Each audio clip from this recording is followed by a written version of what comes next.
ঐতিহ্য ট্রেন থেকে নামে আর একটা গাড়ি ধরে যেতে থাকে, তো আমিও একটা গাড়ি ধরে ওর পিছন পিছন যাই, ওকে ফলো করি আর কি।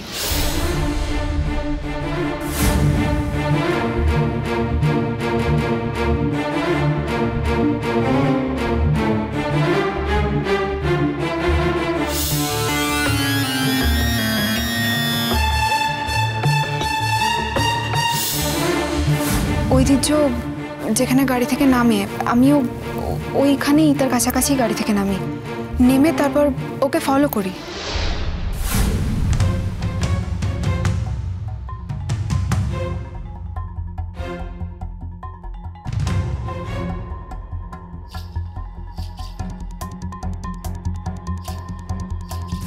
আর তারপর আমি ঠিক ওই জায়গাটায় পৌঁছে ওদের কথাগুলো শুনতে পাই।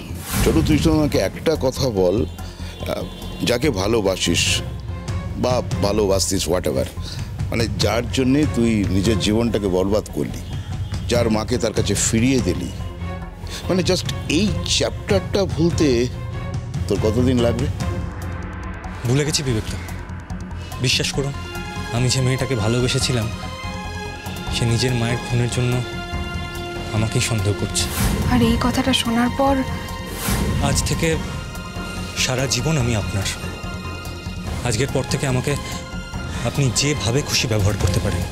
আপনিও আমায় কোনোদিনও মনে করাবেন না যে আমার একটা পূর্বজন্ম ছিল।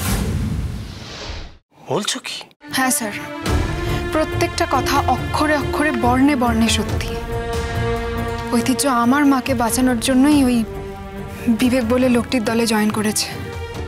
এই ঘটনার সঙ্গে ঐতিহ্যের কোনো রকম যোগ নেই, শুধুমাত্র আমি ওকে ভুল বুঝেছিলাম বলেই ও অভিমান করে আর একটা কথাও বলেনি, একটা শব্দও বেশি খরচ করেনি। আপনারা যদি সত্যি সত্যি ওর উপর রাগ করে ওর থেকে মুখ ফিরিয়ে নিতেন তাহলে কত বড় একটা সত্যি আমাদের অজানা থেকে যেত। ছেলেটাকে বাঁচাতে পারবেন তো স্যার? 100 বার, আমি 100 বার বাঁচাবার চেষ্টা করব। না না না, এ তো একটা উল্টো কেস ওর উপর চাপিয়ে দেওয়া হয়েছে। ঠিক আছে, আমরাও আমাদের মতন করে তদন্ত করব, পুলিশের সঙ্গেও কথা বলবো।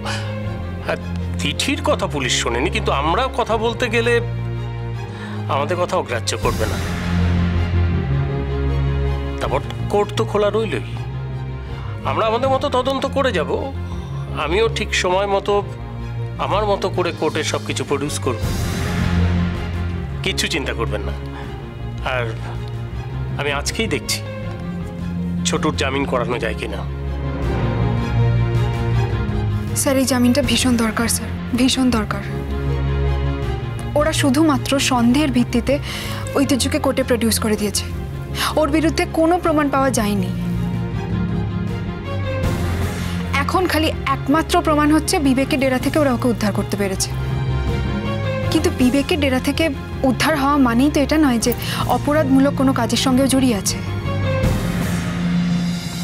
স্যার, কাইন্ডলি আপনি এটা একটু দেখুন, এই জামিনটা ভীষণ দরকার স্যার, ভীষণ দরকার। আমি কি বুঝতে পারছি না সেটা? আমি বুঝতে পারছি তো, এই কেসের গুরুত্বটা আমি বুঝতে পারছি, তুমি কিচ্ছু চিন্তা করো না। ও হ্যাঁ, আমাদের কিন্তু এক্ষুনি বেরোতে হবে, এর পরে গেলে কিন্তু আর জামিন করানোর সুযোগটাই পাবো না। আমরা তাহলে এখন আসি স্যার।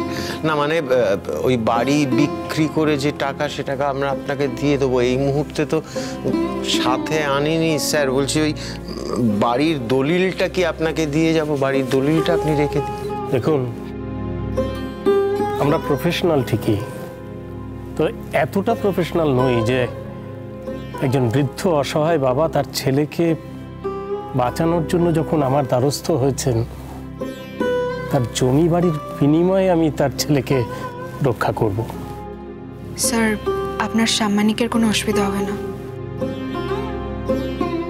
আমি এখন ডাক্তারি করি, আগের মতো স্টুডেন্ট নই। আমি কিছু রোজগার করি স্যার। দয়া করবেন স্যার, আপনি অন্য কারোর টাকা নেবেন না। ঠিক আছে ঠিক আছে, সমস্ত হিসেব নিকেশের কথা পরে হবে। এখন আমি কারোর কাছ থেকেই কোনো টাকা চাইছি না। হ্যাঁ, জামিন করতে কিছু খরচ হবে, সেটা যদি আপনারা দিতে পারেন তো ভালো, না হলে আমি করে নেব। পরের সময় মতো আমি সব হিসেব দেবো, আপনারা শোধ করে দেবেন। না না স্যার, না না, কত টাকা লাগবে বলুন? আমি আমি আপাতত 5,000 টাকা আছে, নিন।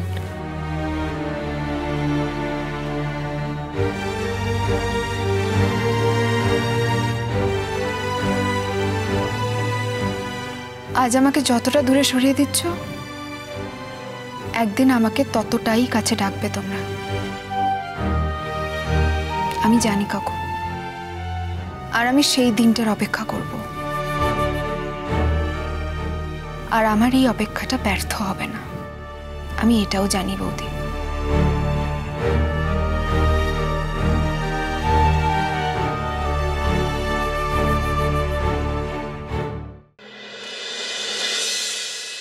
অঙ্কিতা, বলছি যে আর বোধহয় সময় নষ্ট করে লাভ নেই, জানো তো। আমার কারণে এমনিতেও অনেকগুলো দিন নষ্ট হয়ে গেছে। ডিঙ্কার বিয়ের যা যা কাজ আর বাকি আছে সেটা তোমরা এখন শুরু করে দাও, শেষ করে ফেলো সব কিছু। বৌদি, এখন আমার মনে হচ্ছে আমাদের কিন্তু বিপদটা কাটেনি। দিঠির কথা বলছো তো উপলদা? ওর কথা না আমি আর ভাবছি না, ওকে আমি খরচার খাতায় ধরে নিয়েছি, ও যা খুশি তাই করুক। কিন্তু ওর জন্য তো আমার ছেলের জীবনটা নষ্ট হতে পারে না। না মা, দিঠি আফটার অল আমার বোন।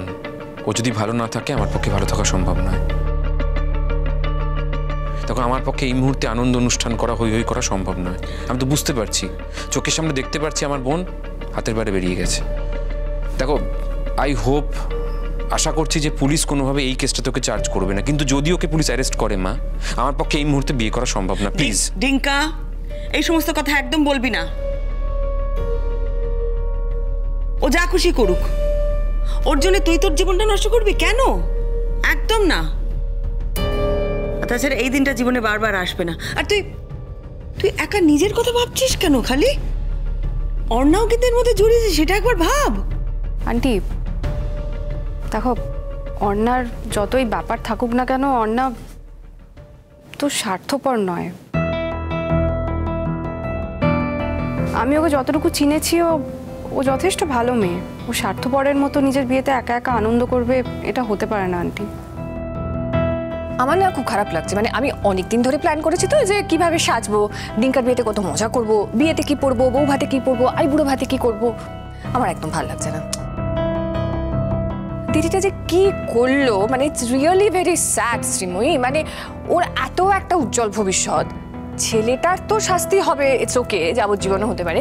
কিন্তু আমার এখন রিয়েলি আই এম স্কেয়ার্ড যে দিঠি না জেলে ঢুকে যায়। আমি জানি, আমার অভিজ্ঞতা আছে, মানে ব্যাপারটা খুব খারাপ দিকে যেতে পারে।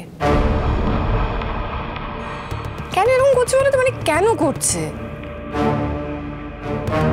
ও একটা ডাক্তার মেয়ে, ওর এত ভালো result, she is so brilliant.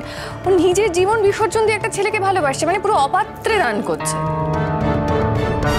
দেখো, ভালোবাসা ইজ ভেরি গুড, কিন্তু তাই বলে যাকে তাকে নিজের ভালোবাসা দিলে তো হবে না। না, অনেকেই ভুল করে মা, কিন্তু সে কথা এখন বললে তো লাভ নেই কো। আমি যে বড় মুখ করে কথাটা এখন বলবো তার তো আর জো নেই। আমার ছেলে তো একই ভুলই করেছে।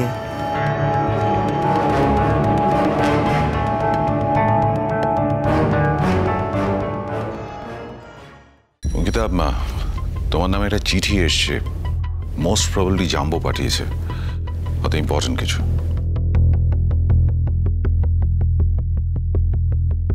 হোয়াট? কি হয়েছে অঙ্কিতা? লিগাল নোটিশ পাঠিয়েছে।